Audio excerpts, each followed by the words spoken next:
Child of God, as you celebrate the resurrection of our Lord Jesus Christ, which is the Easter Sunday, I really want to take you to some passages in the scriptures so that you see what the Lord is saying concerning you in a time like this. A lot of us are afraid. A lot of us are scared. A lot of us are worried. A lot of us are panicking. To many of us, it looks or seems as if our faith is already affected. But I want to assure you that the Lord is still speaking. There are still promises working and speaking upon your life. And I want to take you to a few passages in the Bible so that you can still see what the Lord is saying concerning you in a time like this. Perhaps these passages will strengthen you and will encourage you once again in a time like this. Number 1, Psalm 118 verse 17. The Bible says, I will not die, you will not die, but live, and we proclaim what the Lord has done.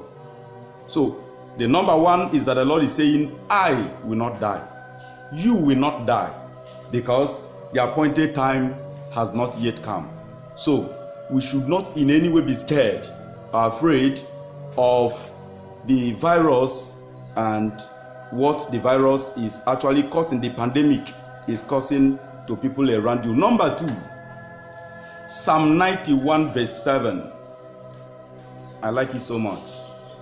The Bible says that 1,000 shall fall by your side, and 10,000 shall fall by your right side. The Bible says, it will not come near you. It will not come close to your gates. It will not come close to your house. It will not near your children. It will not come near as many that are related to you. It will not come near as many that are connected to you. The Bible says, only with your eyes shall you behold. You can only see with your eyes. You can only hear with your ears. But it will not come near you.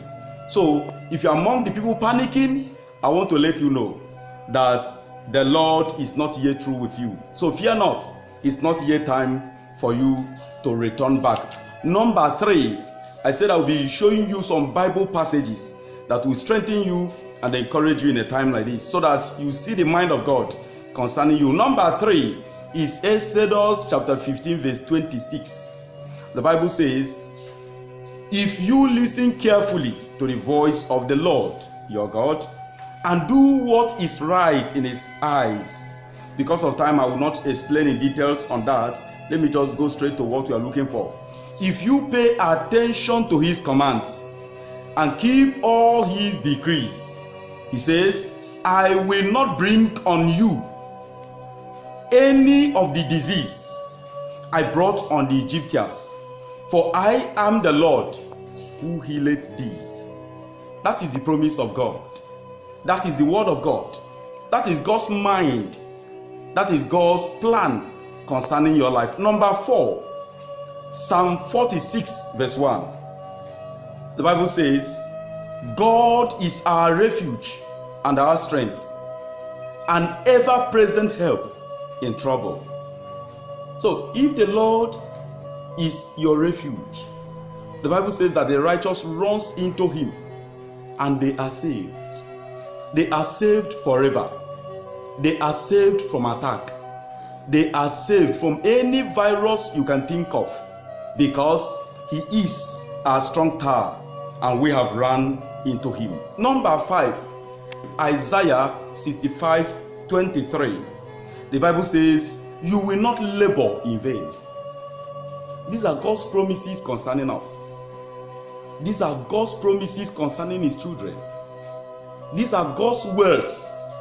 He says, you and myself talking to you, that we shall not die. Now, why will you not die? You will not die because we live to reap the fruit of your labor. So, when others are afraid of the evil that may likely befall them, child of God, I want to encourage you, do not join them to panic. observe all the regulations, do all the medical experts have said you should do. But above all, put on the garment of faith. Because in a time like this, I want to assure you that though we can see with our eyes, but it will not be for us. Then, because of our time, let me just take Jeremiah chapter 29 verse 11, a popular passage or verse of the Bible. The Bible says, "For I know the plans," this is the Lord himself speaking. He says, "I know the plans I have," not one, not two. "I know the plans I have for you, declares the Lord Almighty. Plans to prosper you and not to harm you." Plans to prosper us and not to allow this pandemic, and not to allow this pestilence, and not to allow this virus to bring us down. So God's plans concerning us is to prosper us and not to harm us. There is no place in God's agenda where the Lord has proposed that we should suffer loss. Plans to give you hope and future. These are just God's ways concerning us. In a time like this, I want to encourage Christians all over the world to go back to the scriptures. Go back to the word of God. You'll be encouraged. Go back to the word of God. You will see God's mind concerning you. Go back to the word of God and you see what God is saying concerning you in a time like this. Therefore, I say to you, fear not. Moses said to the Israelites, he said, "Kill a lamb, use the blood at the entrance to your house, that when the destructive plagues will be passing, when they will be passing that fateful night," he says, "when I see the blood, I will pass away." The blood of Jesus is speaking in the life of every Christian in our nation, Nigeria. The blood of Jesus is speaking in the life of every Christian all over the world. And I want to assure you all, as many of you, the Bible says, believe the Lord your God and you will be established. Believe in his prophets and you will prosper. As many of you that believes in my prophecy, I pray for you that this virus shall by no means come near your dwelling. In the name of God the Father, God the Son, and God the Holy Spirit. Amen. I want to say congratulations to every one of you and happy Easter celebration. Celebrate in safety in Jesus' name.